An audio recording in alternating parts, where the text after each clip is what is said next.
Українське військо відбило 5 ворожих атак на Донецькому та Луганському напрямках. Знищено 2 танки, бойову машину піхоти та автівку окупантів, повідомляють у Генеральному штабі.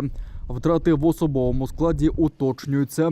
Також відзначають перегрупування московитів для відновлення наступу, аби вийти на адмінкордони Донеччини та Луганщини.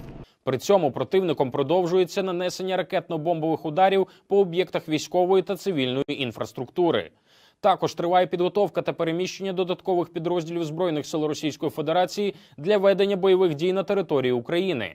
За наявною інформацією, заплановано відправку військової техніки та 150 військовослужбовців зі складу 155-ї окремої бригади морської піхоти Тихоокеанського флоту. Пункт постійної дислокації – місто Владивосток. Сформовано підрозділ 14-ї окремої бригади спеціального призначення Східного військового округу. Пункт постійної дислокації – місто Хабаровськ. Терміни готовності до відрядження – травень поточного року.